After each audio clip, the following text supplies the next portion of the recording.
Hello everyone. Mathura Vrindavan में बांके बिहारी मंदिर corridor को लेकर के देखा जाए तो सरकार और गोस्वामी समुदाय एक दूसरे के आमने सामने हैं। विरोध प्रदर्शन लगातार किए जा रहे हैं, जहां गोस्वामी समुदाय का कहना है कि ये बांके बिहारी मंदिर कॉरिडोर नहीं बनेगा। वहीं सरकार इसको लेकर सख्त है और उनका कहना है कि ये कॉरिडोर बनकर रहेगा।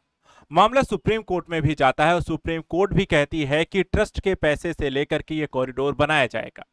अब इस संदर्भ में यहां पर देखा जाए तो आखिर ये विवाद इतना चर्चा का विषय क्यों है? कोई भी यहां पर विकास कार्य जो होते हैं वो मोस्टली यहां पर होने वाली भीड़ को यहां पर कॉरिडोर के माध्यम से नियंत्रित करने का एक प्रयास होता है।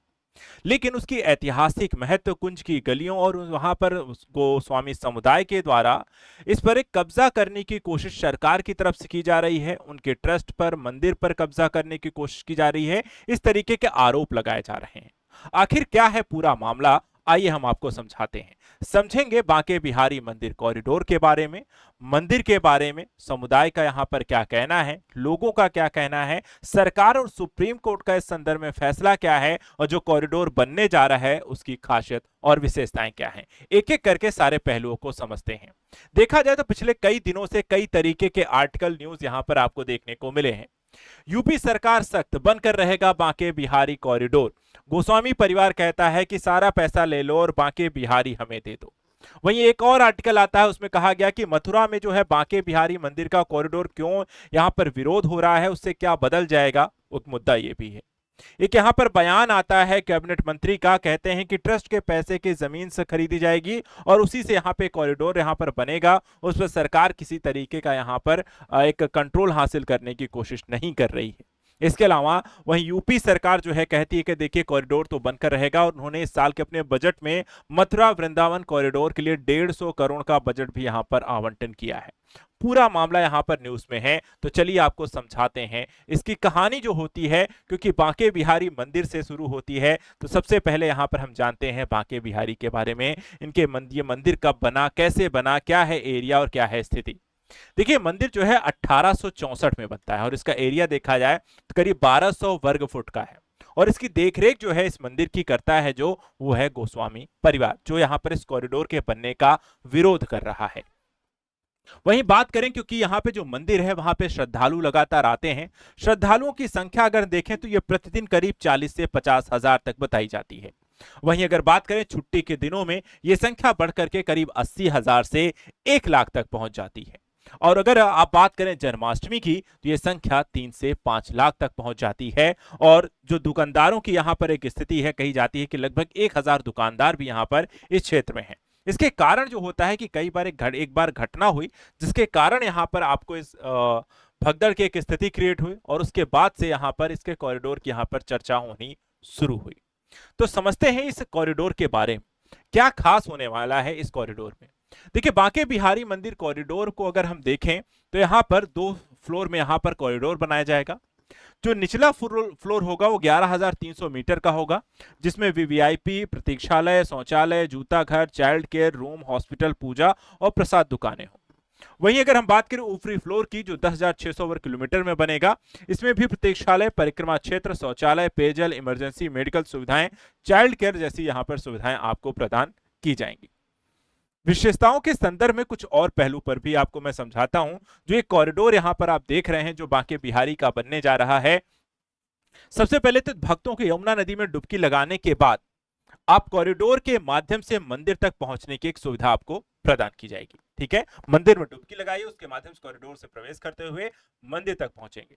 अब कॉरिडोर को 2 हिस्सों में विकसित किया जाएगा और निचला हिस्सा एक और यहां पर कुछ ऊपर होगा और उसमें यहां पर जाने के लिए आपको एक रैंप की व्यवस्था की जाएगी, उसके माध्यम से आप ऊपरी हिस्से में पहुंचेंगे। कॉरिडोर में साथ ही आपको जूता घर, सामान घर, प्रसाधन, पेयजल सुविधा, शिशु देखभाल, चिकित्सा, वीवीआईपी कक्ष, तीर्थ यात्रियों के लिए प्रतीक्षालय बनाए जाएंगे। ज्यादा भीड़ है या आपको आराम करना है, थक गए हैं तो बैठ भी सकते हैं। बच्चों के लिए यहाँ पे सुविधाएं होंगी। कॉरिडोर जो है 5 एकड़ की भूमि में विकसित किया जाएगा और इसके रास्ते में आने वाले भवनों और संपत्तियों का इसके लिए ग्रहण किया जाएगा। कॉरिडोर का निर्माण काशी विश्वनाथ मंदिर कॉरिडोर की तर्ज पर होगा, जो मंदिर और नदी को यहां पर जोड़ने का काम करेगा। कॉरिडोर के निर्माण में भक्तों को मंदिर तक पहुंच और सुगम यहां पर व्यवस्था आपको प्रदान की जाएगी। साथ ही मंदिर परिसर में भीड़ को नियंत्रित करने में मदद मिलेगी और इसके साथ साथ कॉरिडोर जो है धार्मिक पर्यटन को बढ़ावा देगा, मथुरा वृंदावन को वैश्विक स्तर पे आध्यात्मिक केंद्र के रूप में विकसित करने में मदद करेगा और इस उद्देश्य के साथ कहीं ना कहीं इस कॉरिडोर को यहां पर विकसित किया जा रहा है।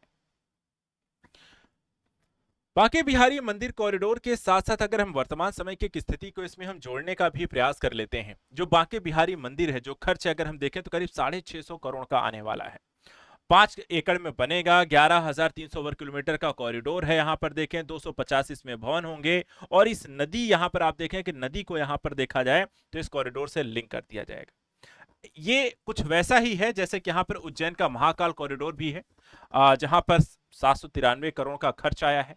एरिया 20.23 हेक्टेयर है। 900 मीटर का ये कॉरिडोर यहाँ पर डेवलप किया गया था।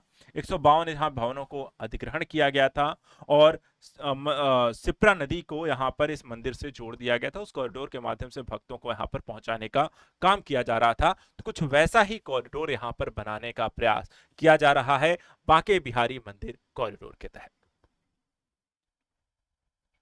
देखिए, बांके बिहारी मंदिर कॉरिडोर जाने के आपके 4 मार्ग भी होंगे। इस कॉरिडोर में प्रवेश कैसे मिलेगा? तो मंदिर जो यहाँ पर देखें, जो बांके बिहारी मंदिर है, मंदिर तक जाने के आपको 4 रास्ते होंगे। ठीक है, तो यहाँ पर आप देखें तो ये आंगन होगा मंदिर का, यहाँ पे गर्भगृह है और यहाँ पर आपको विद्यापीठ चौराहे से रास्ता एक आपको जाएगा। विद्यापीठ चौराहे देखा जिसकी चौड़ाई जो होगी करीब 40 से 30 फीट की होगी। लंबाई अगर हम बात करें करीब 130 मीटर है और मंदिर से जो यहाँ पर आपकी पूरी दूरी होगी वो भी आपको 130 मीटर होगी। दूसरा यहाँ पर जो रास्ता यहाँ तक आपको मंदिर ये है आपका रास्ता थ्रू, जिसे युगल घाट से प्रवेश करेंगे। युगल घाट से देखा है जो चौड़ाई यहाँ पर होगी इसकी आप देख सकते हैं 30 फीट है। जो दूरी यहाँ पर मंदिर की होगी 150 मीटर होगी और मंदिर से दूरी भी आपको 150 मीटर है। इसके बाद तीसरा जो रास्ता यहाँ पर है वीआईपी रोड है। चौड़ाई इसकी देखा है तो ज्यादा है, यहाँ पर 50 मीटर है।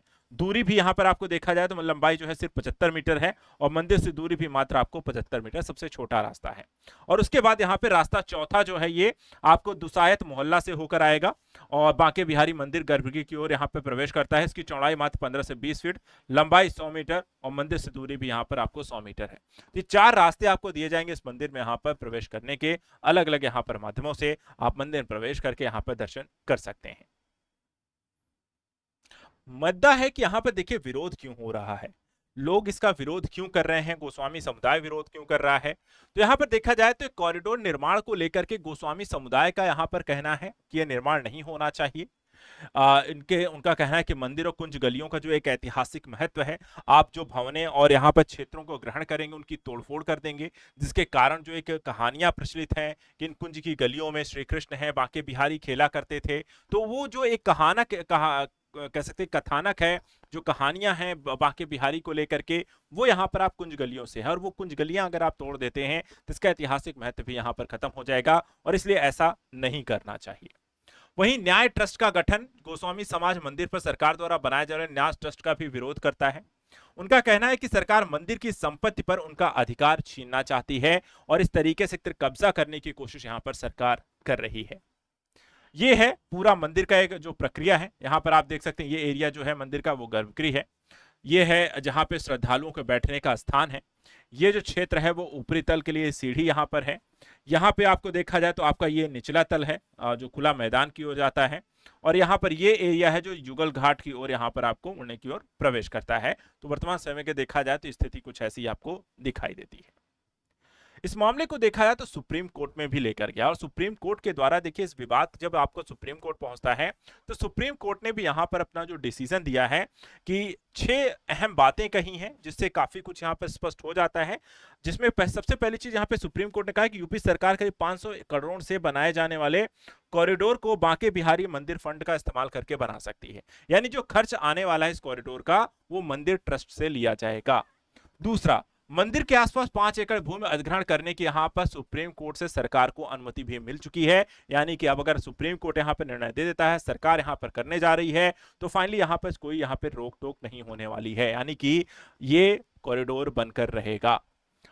कॉरिडोर के लिए देखा अधिग्रहित जो भूमि जो है देवता और ट्रस्ट के नाम पर होगी, यानी किसी सरकार के या किसी व्यक्ति के नाम पर नहीं ली जाएगी, जिससे यहां पर उस पर अधिकार नहीं होगा किसी का। कोर्ट ने 2022 में भगदड़ की घटना को ध्यान में रखते हुए कॉरिडोर को यहां पर मंजूरी दी है ताकि इस तरह की घटना आगे ना हो। यूपी ब्रज योजना विकास बोर्ड अच्छा काम कर रहे हैं। ट्रस्ट सरकार और लोगों को एक साथ यहां पर काम करने के प्रयास के तौर पर देखता है सुप्रीम कोर्ट, और इसलिए हम यहां पर इसकी मंजूरी देते हैं। मथुरा वृंदावन पौराणिक है। दोनों तीर्थों की चौड़ी सड़कें, पार्किंग स्थल, धर्मशालाएं, सार्वजनिक सुविधाओं की यहां पर जरूरत है, और इसलिए भी हम यहां पर इसकी अनुमति देते हैं। एक तरीके से देखा जाए तो इस मंदिर कॉरिडोर को बनाए जाने को लेकर के सरकार प्रतिज्ञ है, सुप्रीम कोर्ट का साथ है, जनता चाहती है, सवा यहां पर देखा है तो गोस्वामी समुदाय और वहां पे स्थानीय निवासियों को लेकर के। इस संदर्भ में आपका क्या कहना है? अगर आप भी मथुरा और वृंदावन क्षेत्र से रहने वाले हैं तो आपका इस संदर्भ में क्या कहना है? क्या कॉरिडोर बनना चाहिए या नहीं बनना चाहिए, और नहीं बनना चाहिए तो इसके पीछे का एक तर्क देखा जाए तो क्या होगा? आज की इस वीडियो एनालिसिस में इतना ही। ऐसे इंपॉर्टेंट करंट न्यूज के लिए आप हमारे साथ लगातार बने रहें। Thank you so much and good luck.